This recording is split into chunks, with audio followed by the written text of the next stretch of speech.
आइए श्रोतागणों, माघ महात्म्य के 16वें अध्याय की कथा कहते हैं। प्रयागराज के संगम स्नान की महिमा बतलाते हुए राज पुरोहित ने मुझसे कहा, हे सुंदरी, प्राचीन काल में एक बार महर्षि गौतम की पत्नी अहिल्या को देखकर देवराज इंद्र काम के वशीभूत हो गए। तब उन्होंने ऋषि गौतम का रूप धारण करके ऋषि पत्नी के साथ दुराचार किया।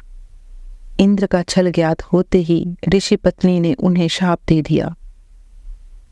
शाप से इंद्र का शरीर सहस्त्रों योनियों से आच्छादित हो गया।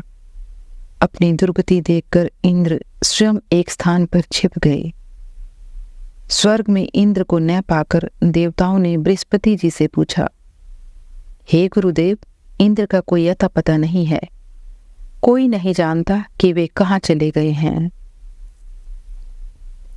बृहस्पति जी ने ज्ञान दृष्टि से देखने के बाद देवताओं को बतलाया कि इंद्र ने बिना विचारे जो पाप किया है, इस समय वे उसी का फल भोग रहे हैं।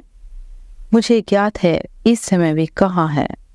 नीति और धर्म का त्याग करने वाले इंद्र की तरह भयानक दुख भोगते हैं। इसके बाद बृहस्पति जी इंद्र के पास पहुंचे तो इंद्र ने उनके चरण स्पर्श कर कहा, हे गुरुदेव, मेरी रक्षा करो। मेरे पाप का प्रायश्चित, इस कुरूपता के निवारण का कोई उपाय बतलाइए। बृहस्पति जी बोले, हे देवराज, तुम्हारे पाप के प्रायश्चित का एकमात्र मार्ग यही है कि तुम मेरे साथ चलकर प्रयागराज में स्नान करो। इससे तुम पाप मुक्त होकर पूर्व रूप प्राप्त करोगे। देवगुरु बृहस्पति के साथ इंद्र प्रयागराज गए और त्रिवेणी के पवित्र संगम में स्नान करके पाप मुक्त हो गए। इसके बाद बृहस्पति जी ने प्रसन्न होकर इंद्र को वर दिया, जिससे उनके शरीर पर आच्छादित सहस्त्रों योनियों का परिवर्तन सहस्त्रों नेत्रों में हो गया। इंद्र पाप मुक्त होकर पहले से ही दिव्य रूप प्राप्त करके अमरावती लौट गए। इसलिए तुम भी अपना समस्त धन दीनहीनों में बांटकर और प्रयागराज जाकर स्नान करो। तुम्हारा कल्याण होगा तथा तुम्हें सद्गति प्राप्त होगी। मैंने अपनी समस्त संपत्ति उसी दिन दीनहीनों और अनाथों में वितरित कर दी थी तथा सर्वस्व त्याग कर मैं प्रयागराज आ गई। संगम के जल में मात्र 3 दिन स्नान करने से मेरे समस्त पाप नष्ट हो गए।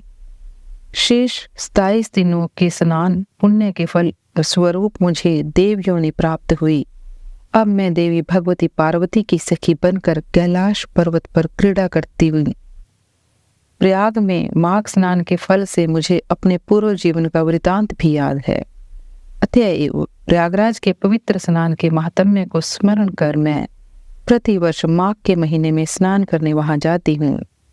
इति पद्म पुराणे माघ महात्म्ये 16वां अध्याय समाप्त।